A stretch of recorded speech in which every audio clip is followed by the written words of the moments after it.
Please welcome the two-time world champion and the current WBC featherweight champion of the world, Daniel Ponce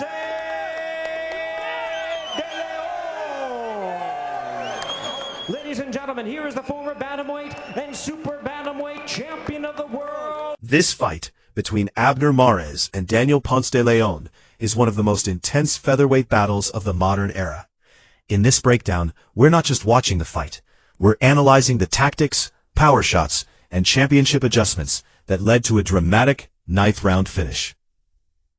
Abner Mares. Okay, ombligo. Okay. Any questions? Obey my commands. Good luck. Touch glove. Let's go to work. They have the capacity to create something like it. Yeah, stylistically, this could be very exciting. In a bout that a lot of people feel punches, has the champion backed up along the rope, says Ponce De Leon. And then I was facing, I had wanted to be an aggressor. Good counterattack, lethal left hand. And the southpaw of what has been a terrific start to this featherweight championship. Ponce De Leon not setting anything up with the jab, although there he landed a 1-2 combination. Ponce De Leon is not a stylist by Stop! Mares culminating with a left hook to the head. Mares trying to sit there. Two highest profile opponents, Victor Chinian and the man he faced. He's not been that in his last 3 or 4 fights. In return with the right hand. Now it's Mares getting busier. Waiting for him to lean in and then coming back with He has landed 3 or 4 good ones. Gotta stop countering. Mares' last fight was a stalker. It's De Leon trying to shoot a left hand there again. Ponce De Leon, Daniel Ponce De Leon and Abner Mares. Time. Here as well. Notice the classic southpaw versus orthodox dynamic here. De Leon's dangerous left hand is the key weapon, while Mares is trying to angle outside the lead foot to avoid that power shot. This foot positioning battle is something elite boxing coaches in the US and UK always emphasize. On the left side, he's a really good body puncher, and the big right hand is a huge weapon for him against 2 for the WBC Featherweight Championship at the Elite MMA Gym in Santa Fe Springs, California. Wow, career victories have come inside the distance, but he also knows how to block abs. Speed of Mares. His speed is a big factor here. Mares. Well, they've definitely left the So this one is a tough one to score. Successful in the amateurs. And when you can box and brawl, you make it that much better, and Mares is proving cognizant of in this fight. Oh yeah, especially with two guys. Now you see him Combination these days, and Ponce De Leon's tracking him down. And Ponce De Leon landed a nice 1-2 left in the second stanza. Plenty of action already, as we expected. Overhand right, 2 of them. Watch those clashes of heads. Left uppercut by Ponce De Leon, who gets tagged with a lead. Power punches, I should say. That shows you how close this is. Left hand by the southpaw champion, who now De Leon trains at his own gym in Montebello, California, Ponce De Leon's boxing gym. There's a left hand that connects by Ponce De Leon. That he can do both, as now Ponce De Leon comes in close, they collide, and it's Mares. They end this quickly. He's looking for an early knockout, and he just landed a beautiful. Ponce De Leon has landed a lot of left hands here. Who is Mares' trainer, used to train, but Ponce De Leon goes down! Mamma mia, what a combo! That's the 6th time in his career. Watch what happens there. De Leon halfway commits. He wants to throw a punch. He stops halfway and gets caught in no man's land. Don't keep right there with him swinging. You got to avoid the punches. 3rd round underway. Al, you mentioned Joe Frazier. Smoking Joe would have been very put together by Mares. To Mexico. He spent 3 years in Mexico City training at the Mexican Olympic Training Camp. This is heating up, and we talked about the uppercut for De Leon. It was there. Ponce De Leon fighter. This is pure boxer puncher, and it looks good. Electric round here between Ponce De Leon and very confident, utilizing all kinds of technique there. With attack of Mares and his slightly straighter, sharper punches that are made. Again, with a southpaw fighting the orthodox fighter, you have to be careful about De Leon landing the left to the body. Another lead left hand by the self-spent. He represented Mexico at the 2004 Olympics and met his future wife, Natalie. showing a bit of a different variation with different punches landing. Although he's got to watch that.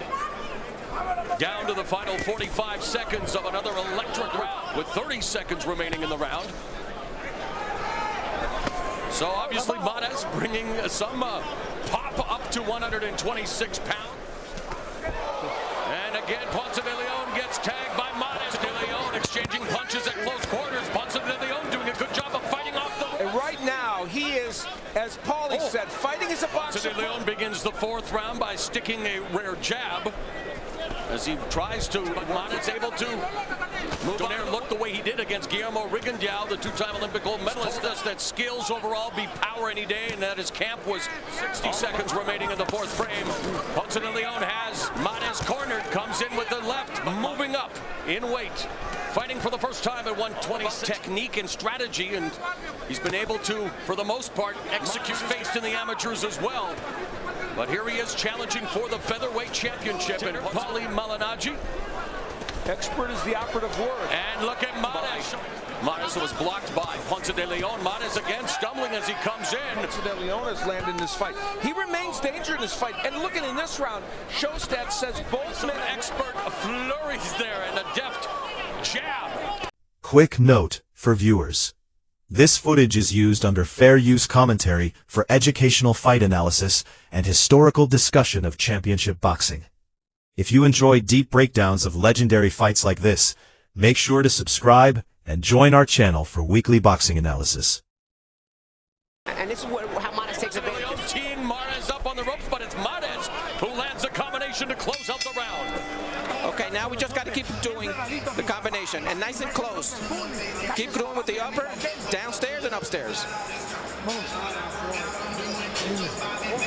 We begin round 5 of this WBC featherweight title fight between the Dangerous, winning the championship in his last fight on a 3-fight win streak, but a little messier on the inside. There's one thing to notice here, guys. And really, Ponce De Leon wants to just load up on the left there. He tags Mares and paintbrushes. You know, I have Mares winning every round as I maybe connects by the champion. Goes behind the left arm as now, I should say. Mares and Ponce De Leon again just really wanting to load up the left as he gets caught. Obviously, Abner Mares has only to worry about that left hand. Yes, he gets tagged with the 1-2 combo. Same thing that got him knocked down in the other round. He stopped in no man's lane. He knows De Leon's offensive output is done. At that left hand, De Leon's offensive output is done. Punching a Mares that grabs your attention. Yes. It grabs your eye.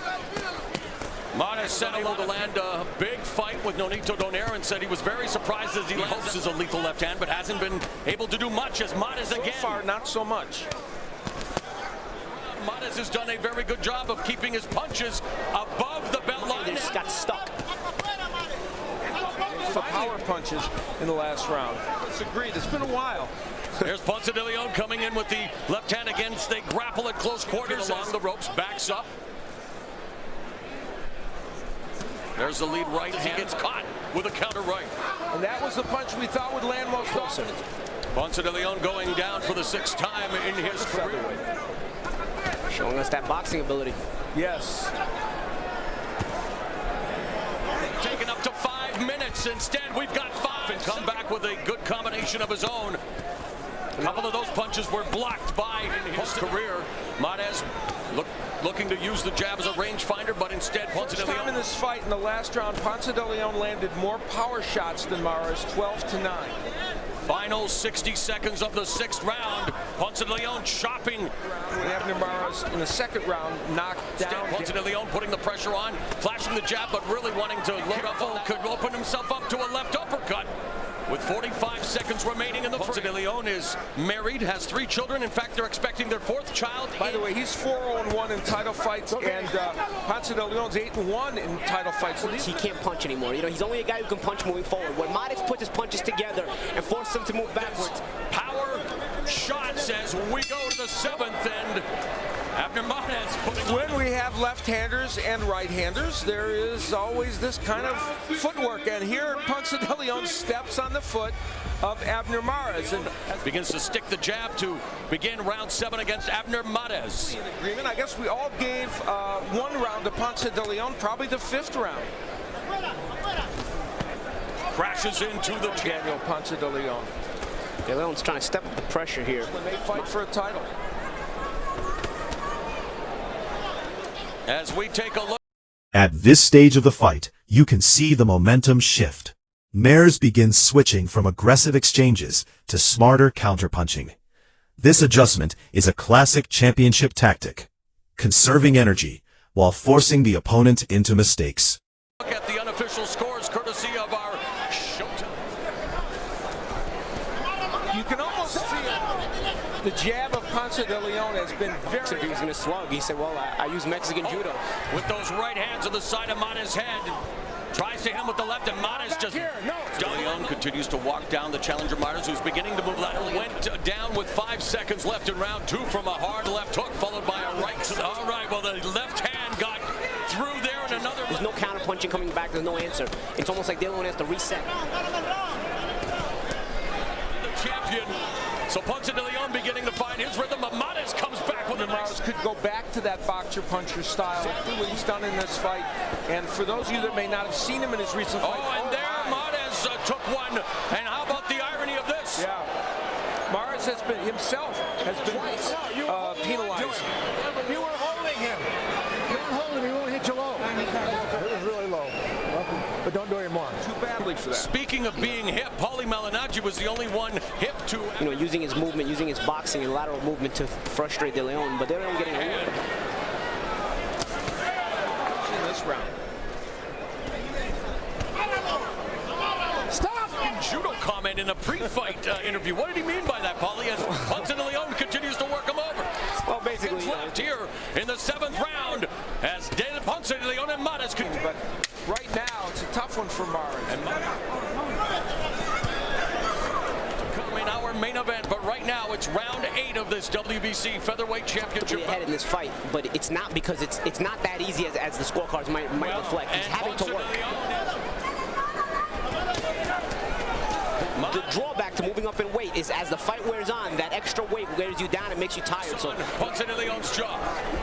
And it's Ponce De Leon trying to do just that here in the 8th round. That was a beautiful left hand that Ponce De Leon landed. And if taking turns, single shooting each other, just loading up on their power shots. Ponce De Leon is in the situation we think on the scorecard. He's going to have to put some rounds in change the range and change distance. He can still pick his spots. Change in his fight right now. Whether it'll continue remains. Two fighters stepped on each other's feet. As you said, something often that happens with a lefty and a right.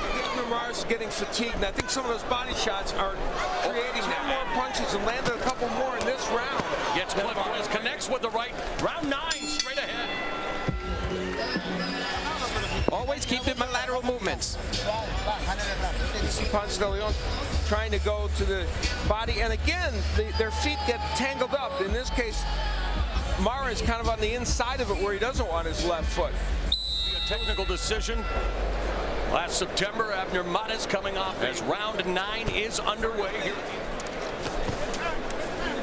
Less combinations. He's still sharp. He's still using that movement, but less sharp right hands there.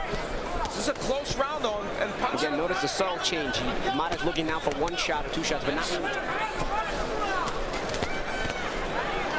Again, you're right, a clash of heads, and they again connect. Less combination punching, and it allowed De Leon to almost get about a half step closer. Be able to steal it still in these last... Counter left going to happen. Ponce De Leon showing no signs of any disadvantage against the champion thus far. Upstairs connects, but Ponce De Leon comes forward with his own flurry of punches. You know, the one thing, though, Ponce... Goes Ponce De Leon for the 2nd time tonight. You called it out. Well done, Mr. Bernstein. And now Mata's Ponce De Leon gets right with another right hand. And Ponce De Leon now in for the proverbial kill here in round 9. And the fight is being waved off. Wow. Oh, wow. This victory crowned Abner Mares as the WBC featherweight champion and demonstrated how adaptability wins championships. From tactical footwork to precise counterpunches, this fight remains a perfect case study for anyone studying high-level boxing strategy. Ladies and gentlemen, we have the time of 2 minutes, 20 seconds in round number 9. A referee in charge, Jay Nady, stops the contest. He is the winner by way of technical knockout. He is still undefeated. He is the new WBC featherweight champion of the world, Abner.